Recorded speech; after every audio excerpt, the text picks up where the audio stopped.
रहमानिर्रहीम। अज़ीज़ तलबा अस्सलाम वालेकुम।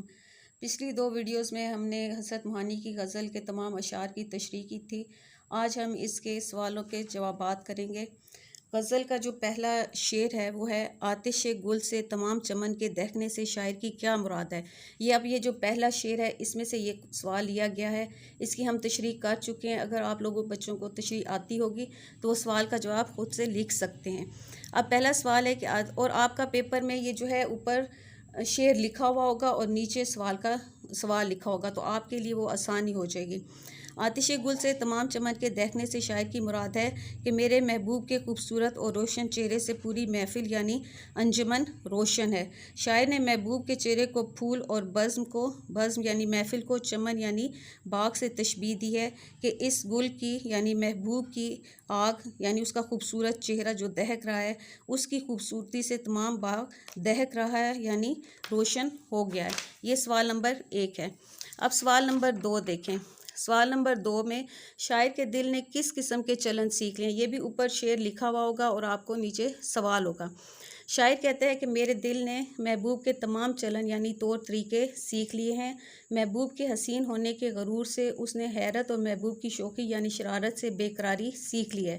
शायर कहता है कि रफ्ता रफ्ता हम महबूब के तौर तरीक़ों से वाकिफ़ हो गए हैं कि तू हमें सताने के लिए ऐसा करता है। हमारा दिल अब तेरी इन चालों को समझ चुका है। सवाल नंबर 3 देखें। शायर ने अपने कलाम में नसीम और मीर के कलाम की किन खूबियों का जिक्र है।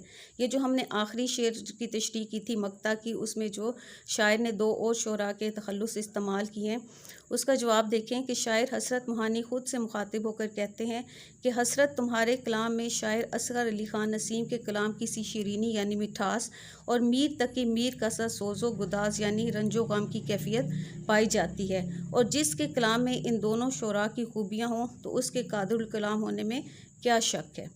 अब सवाल नंबर 4 देखें। चश्मे यार की जादू निगाहों का अंजुमन पर क्या असर होता है। हसरत महबूब की निगाहों की मस्ती का जिक्र करते हुए कहते हैं कि मेरे महबूब की निगाहों में वो जादू है कि एक नज़र डालते ही तमाम महफिल बेहोश हो जाती है। मुराद यही है कि महबूब की निगाहों की मस्ती हर एक पर नशे की कैफियत तारी कर देती है। कि शायर के मुताबिक अहले जबर की सख्तियाँ बढ़ने का असर क्या होगा। हसरत मोहानी एक अच्छे शायर ही नहीं बल्कि एक बहुत बड़े लीडर भी थे। मशक़ सुखन के साथ साथ, मशक़ सुखन यानी वो जो शायरी किया करते थे, अशार लिखते थे, के साथ चक्की की मुशक्क़त भी जारी रहती थी। क्योंकि पहले हमने तशरीह में पढ़ा था कि उनको चूँकि वो अंग्रेज़ों के ख़िलाफ़ तकरीरें भी करते थे, लिखते भी थे, तो उनको कैद कर दिया जाता था और उनको चक्की पीसनी पड़ती थी यानी सज़ा के तौर पर। यहाँ भी वो बरतानवी साम्राज्यत को ललकार कर कहते हैं कि ये अच्छा ही है कि आज़ादी के मतवालों पर अंग्रेज़ जुल्म ढा रहे हैं। ये जितना जुल्म करेंगे इतना ही वतन के लोगों में हुब्बे वतन पैदा होगा। हुब्बे वतन यानी वतन से मोहब्बत पैदा होगी और वो जंग आज़ादी के लिए हंगामों पर आमादा होंगे यानी जंग आज़ादी हासिल करने के लिए कोशिश करेंगे। अब सवाल नंबर 6 देखें। नाज़नीन के क़याम से दक्कन की सरज़मीन क्या सूरत इख्तियार कर गई। इसमें भी शायर कह रहा है कि उसका महबूब इस दर्जा खूबसूरत यानी इसमें महबूब की खूबसूरती का जिक्र कर रहे हैं कि खूबसूरत और हसीन व जमील है कि जहाँ उसके पाँव पड़ते हैं वो जगह गुलजार यानी फूलों का बाग बन जाती है। शायर ने दक्कन का हवाला देते हुए कहा है कि उसके नाजो अंदाज वाले महबूब ने जब से दक्कन में क़याम किया तो दक्कन जो एक आम शहर था वो गुलजार बन गया यानी बाग बन गया। अब सवाल नंबर 7 देखें। अच्छा है अहले ज्वर की ये जाएँ सख्तियाँ, फैलेगी यूं ही शोरश हुब्बे वतन तमाम।